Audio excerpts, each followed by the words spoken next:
and welcome to Between the Lines, the show where I review sports books from around the world, but particularly those available in South Africa. It can be a book from one of the big publishers or self-published or anything in between. I'm not fussy, and if you've got a book you'd like me to review or if you'd like to respond to anything I've said, please do get in touch. There's the email address. It is sportbetweenthelines@gmail.com.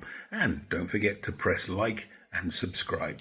Right, let's crack on with today's book, and it is this one, F1 Racing, The Ultimate Companion, written by Bruce Jone, published by Michael O'Mara Books Limited and distributed in this country by Jonathan Ball. In the shops now and in the regular places online, you should expect to pay 625 Rand. As you can see, it's a beautifully produced hardback, lavishly illustrated and destined, I think, for the coffee tables of petrol heads the world over. It's effectively a history of Formula One racing, broken down into easily digestible bite-sized chunks.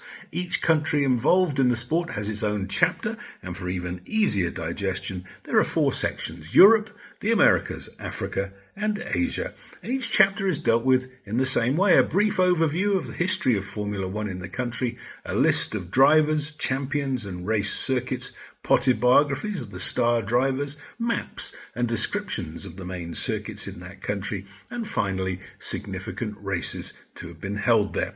Now obviously some countries take up more space than others, with the likes of Austria, Brazil, Germany and the UK getting 12 pages each, while South Korea, Denmark, Colombia and Zimbabwe get 1. South Africa gets 7, by the way, and just around the corner it looks like Formula One racing is returning to Kyalami.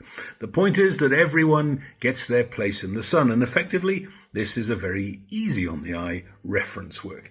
Quick word about Bruce Jone. He's an Englishman and a Formula One specialist for the last 30 years.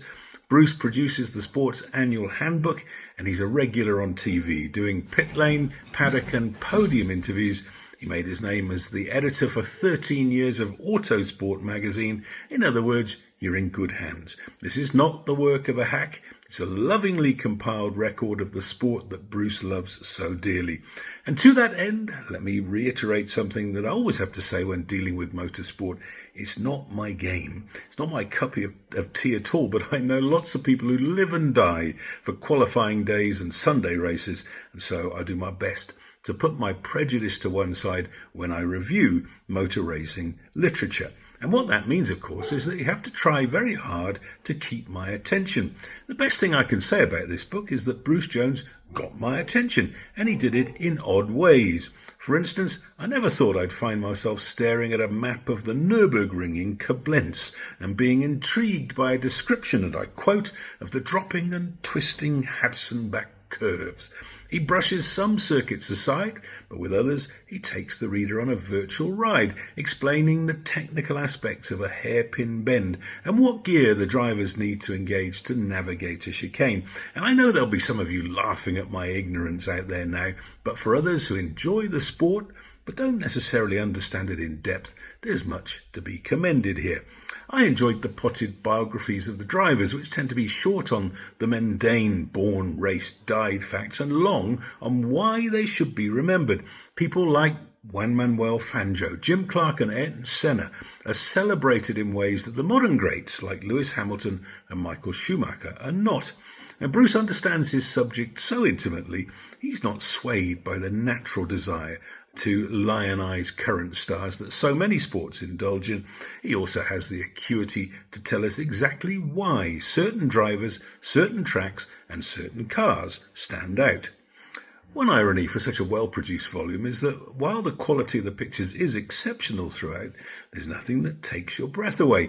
Unlike, for instance, Mike Greenaway's Bok to Bok up there behind me, which is full of great rugby action pictures. Now, why should that be? Well, for the rather obvious reason that the heart and soul of Formula One is speed and noise, neither of which can be easily conveyed by a photograph. So every page has a picture of cars travelling at mind-numbing speed, but it looks like they're standing still.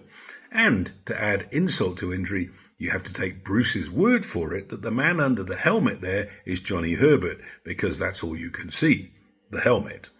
So with that one caveat. Let's go about rating the book. First of all, it's a beautiful product, a glossy hardback with a good spine and stitching. Bruce's journalistic background means he's got a punchy layout and pockets of information that you can either engage with or pass over. Editorially, it is truly excellent and able to back up its statements about who could drive and why certain races should be remembered above others.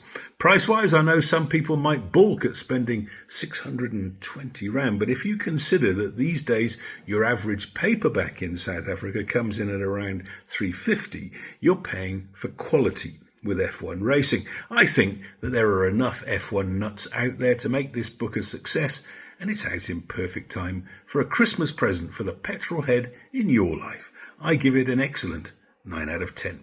Just to finish up, I'd like to say there are some exceptional nuggets of information in the book that I wasn't expecting.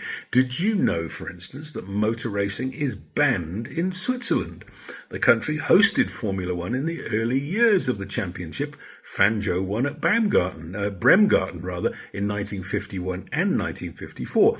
But in 1955, there was a tragedy at the Le Mans 24 Hours race in France, where debris flew into the crowd, killing 83 people and injuring 120 more.